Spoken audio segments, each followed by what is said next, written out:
So I would like to tell you the story of the red shoes. And this is a story that was told a long time ago, and we're most familiar with it here in America, as in the Hans Christian Andersen collection, but it is actually a far older story than that. And sometimes it's called the Devil's Red Hot Shoes, and sometimes called the Red Shoes, and sometimes called the Girl Who Would Dance. Once there was a poor motherless child who had rags for a dress and no shoes at all. But the child saved cloth scraps wherever she found them, and over time she sewed for herself a pair of shoes, which she stained red with the juice of berries. Now, these shoes were very crude, but she loved them, and they made her feel rich, even though her days were spent gathering food in the thorny woods until far past dark, and even though many evenings she was tired and cold and hungry.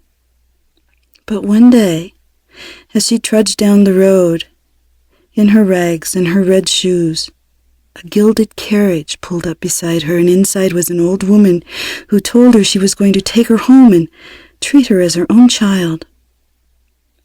So, to the wealthy woman's house they went, and the child's hair was washed and combed, and a great large blue ribbon put into it, and she was given the purest, whitest undergarments, and a fine gray wool dress, and the whitest of white stockings, and the shiniest of shiny black shoes. And when the child asked, "Where are my old clothes, and especially my red shoes?" the old woman said the clothes were so filthy, and the shoes so ridiculous, that she had thrown them into the fire and they were burnt to ashes, and not to worry about it anymore. Don't think about it. You have something far better now. But the child felt very sad, for even with all the riches surrounding her, those red shoes, made by her own hands, stitched together from scraps that she had found, had given her great happiness. And now she was made to sit still all the time, to walk and to never skip and to never run, and not to speak unless spoken to, and to be seen but not heard. But a secret fire began to burn in her heart, and she continued to yearn for her old red shoes more than anything. She became old enough, shortly, to be confirmed on the Day of the Innocents, and the old woman took her to an old crippled shoemaker to have a special pair of shoes made for the occasion. But in the shoemaker's case was already a pair of red shoes made of the finest Moroccan leather. And there they stood, and they were so beautiful, they practically glowed. And so, even though shoes such as these would be scandalous for the ceremony at church, the old woman's eyesight was failing, and so when the child said, I would like to have those, the old woman could not see the color, and so she paid the shoemaker for them, and the shoemaker gave a wink to the child as he wrapped the shoes in the package. And the next day at church members talked and whispered back and forth about the shoes that this child was wearing. My God! They were brilliant red. They were red like polished apples. Everyone disapproved.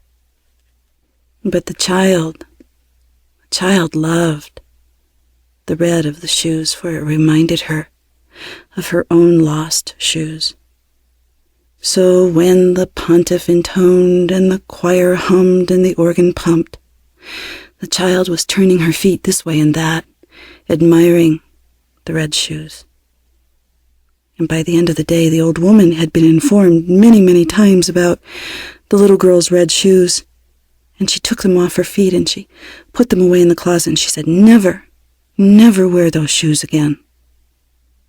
But the next Sunday, the child couldn't help but sneak into the closet, take down the shoes, and walk to church in them beside the old woman.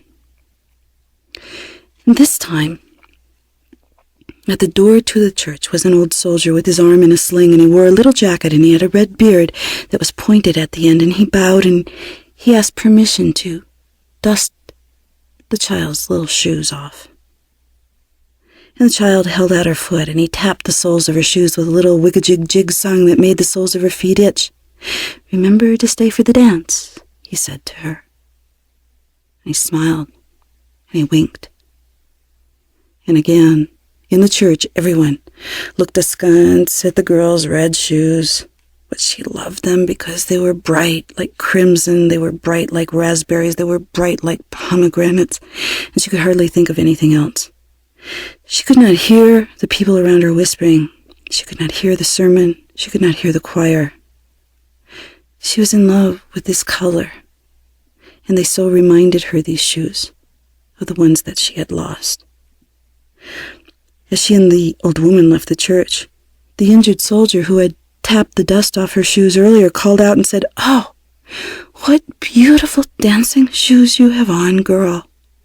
And his words made the girl take a few little twirls right there and then, but once her feet had begun to move, they would not stop.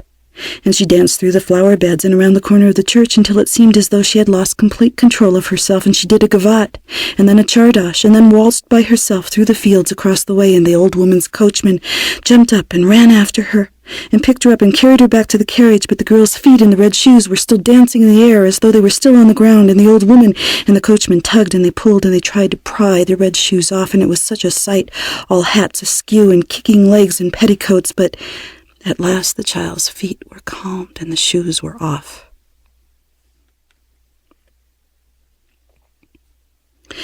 They returned home, and the old woman slammed the red shoes down on the top shelf of the closet and said to the child, "Never, never touch these again." But the girl could not help opening the closet door a crack and peering in to see them glowing there in the dark. And longing filled her. To her, they're still the most beautiful things and the most beautiful color on the face of the earth. Not long after, the old woman took ill, and as the doctors left and pronounced there to be no hope, the girl crept across the room and into the closet where the red shoes were kept. She glanced up at them so high on the shelf, and her glance became a gaze like a person in love, and her gaze became a powerful desire like a person in love. So much so that the girl took the shoes from the shelf and fastened them on, feeling it would do no harm, just for a while, just for a little bit, not for very long. But as soon as the shoes touched her heels and her toes, she was overcome by the urge to move, and to sway, and to dance, and so out the door she danced, and down the steps, and first in a gavotte, and then a chardash, and then in big, daring waltz turns in rapid succession, and the girl was in her glory, and she did not realize she was in trouble until she wanted to dance to the left, and the shoes danced to the right, until she wanted to dance down the center, and the shoes danced her backward. And the shoes danced her round and round, and they insisted on dancing straight ahead, and as the shoes danced the girl rather than the girl dancing in the shoes, they danced her right down the road, through the muddy fields and out into the dark and gloomy forest and in between the trees, and you could see her going in between the staves of the trees, whirling and twirling. And there, against a tree, was the old soldier with the red beard, and his arm was in a sling, and he was dressed in his little jacket with his red pointed beard, and he said, "Oh, what beautiful dancing shoes!"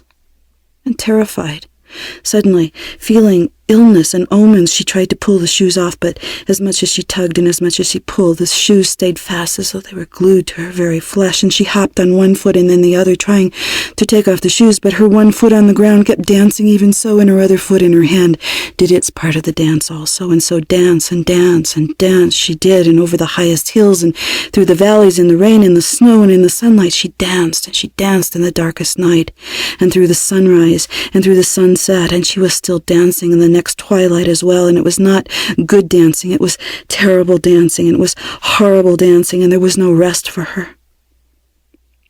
She danced into a churchyard, and there a spirit of dread would not allow her to enter. A spirit pronounced these words over her. You shall dance in your red shoes until you become like a wraith, like a ghost, till your skin hangs from your bones, till there is nothing left of you but entrails dancing. You shall dance door to door through all the villages, and you shall strike each door 3 times. And when people peer out, they will see you and fear your fate for themselves. So now dance, Red Shoes, you shall dance. And the girl begged for mercy.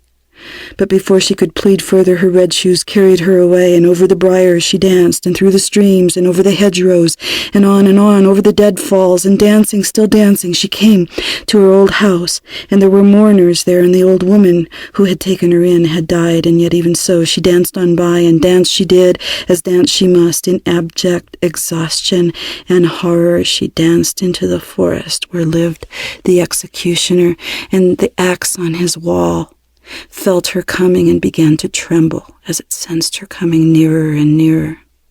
Please, she begged the executioner as she danced by his door, please cut off my shoes to free me from this horrid fate. And the executioner cut through the straps of the red shoes with his axe. But still the shoes stayed on her feet, and so she cried to him that her life was not worth living, and please, please, to cut off her feet. And the red shoes, continuing to cling to her feet, so that nothing else could be done, the executioner raised his axe and severed her feet from her body. And the red shoes with the feet in them kept on dancing through the forest and over the hill and out of sight. And were it not so horrible, it might be laughable, but it is not. And now the girl was a cripple and had to find her own way in the world as a servant to others. And she never ever again wished for red shoes, and she never ever again danced.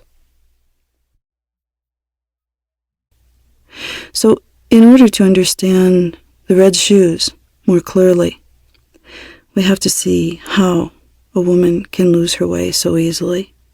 We'll have to see that the loss of the self-designed life, or the life made by hand, or the passionate vitality, that those are the very things that set up a vulnerability to addiction.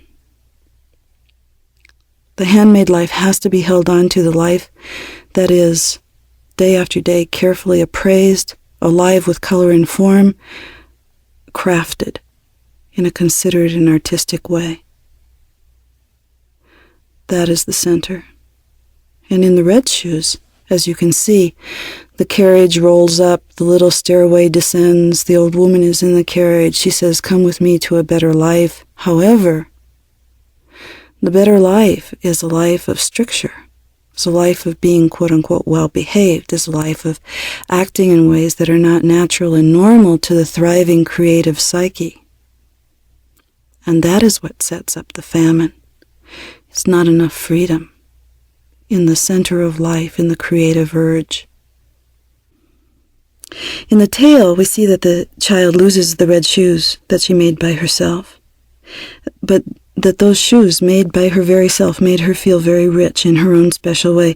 She was poor, but she was innovative. She was finding her way. She was making it up as she went along to the best of her knowledge, and she was learning. And it is very likely in the subsequent episodes of this story that she finally does find shoes that will match her needs and her feelings, and that will not dance away with her.